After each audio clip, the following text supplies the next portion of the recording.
Ok. Pues esto va a ser la introducción a Striptease. Y tengo que dedicar este disco a la memoria de James Brown. Ajá. Bien.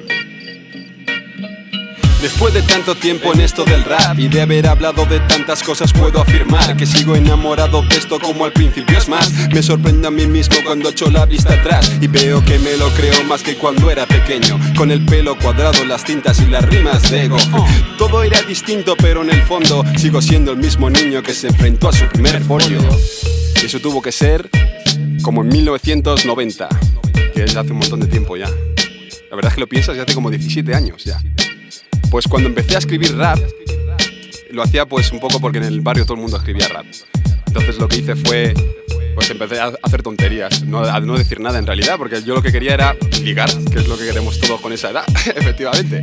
Y entonces yo recuerdo que en el colegio era el único rapper del cole, y me llamaban rapero, y a mí me daba como vergüenza, porque me daba miedo que los que sí sabían me llamaran toyacos. La famosa palabra toyaco que está de moda en la grabación de este disco, toyaco.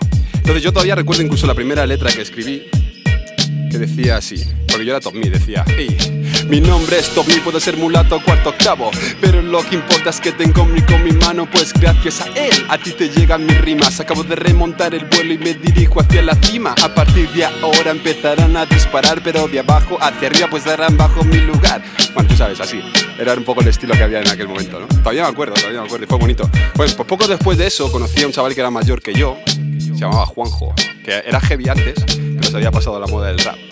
Y me invitó a hacer un grupo, porque en aquella época lo que me molaba era que fuéramos dos MCs, porque estaba en moda IPND en Torrejón, eran los que molaban. Entonces yo, claro que le dije que sí. Y fue una época bonita, porque fue cuando empezamos a escribir letras en equipo, que yo nunca había hecho eso.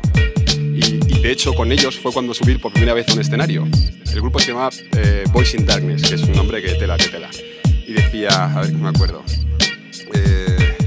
mi nombre es... No me acuerdo. Bueno, no me acuerdo, en realidad lo pasábamos muy bien haciendo las rimas, ¿no? Y lo que pasa es que llegó un momento en el que después de hacer conciertos y hacer presentaciones y cosas, hubo un día que teníamos que actuar en la Stones, en la mítica Stones de Torrejón, y pasó lo que suele pasar con muchos grupos, sobre todo de rap, por lo menos antes pasaba, ahora no sé si seguirá pasando, y es que Juanjo, mi amigo, empezó a salir con una chica y dejó el grupo, y me dejó tirado. Y yo me di cuenta ese mismo día, el día de la actuación de Stones, que fue la primera vez que actué solo, sin él, claro, ya no existía grupo. Pero bueno, yo seguía escribiendo mis raps, no podía parar, seguía haciéndolos. Hasta el punto que, bueno, yo iba al mismo instituto, a la misma clase con el señor TC, que era hermano de Fran T. Entonces un día, yo no sé cómo fue, le pasé mi maqueta y tal, ya sabía que yo hacía rap, claro. Le pasé mi maqueta, la escuchó Fran T, y me vino TC a decirme que a Fran T le había gustado mi maqueta y que quería producirme. Entonces, claro, yo siempre digo lo mismo, yo no sabía en aquel momento que era producir, pero yo tampoco podía decir que no, así que dije sí. Y empezamos a trabajar juntos, ¿no? Y fue como muy bonito, porque de repente me vi en casa de Fran, en su habitación, ¿no? Trabajando juntos, hice el primer Jardín de la Alegría, estamos hablando del 94, más o menos, 93-94. ¿No? Bueno, el Jardín de la Alegría, lo de el Jardín de la Alegría, donde los pájaros vuelan y pillan, donde las flores vuelan a flores y las duendes y las hadas se entretienen con preciosas melodías. Es el Jardín de la Alegría. El estribillo se quedó, pero la base cambió. Y ocurrió algo muy importante, y es que Fran decidió dejar el Club de los Poetas Violentos. El Club de los Poetas Violentos, como todos sabéis, fue el grupo a lo mejor más importante. Entonces, por eso me gusta escuchar a gente como Black Bee con su EP que dice que somos de la escuela de Madrid y los poetas, porque es verdad, ¿no? Todos crecimos un poco intentando hacer lo que ellos hacían.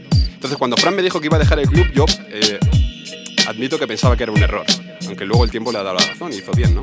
Y a mí me vino de maravilla, yo fui el que más ganó porque me pidió que me fuera con él a hacer conciertos, y eso es lo que hice, estuvimos como 3 años haciendo conciertos. Y fue una época en la que aprendí un montón, ahí fue cuando definitivamente ya me di cuenta de que ya no podía salir de esto, porque empecé a ver cómo era el mundo del rap por dentro, empezamos a hacer conciertos, aprendí mucho de cómo es la psicología con el público, cómo se prepara un buen show, cómo se tiene que respetar a la gente que tienes delante cuando vas a hacer una actuación, ¿no? Y nada, y el tiempo siguió pasando.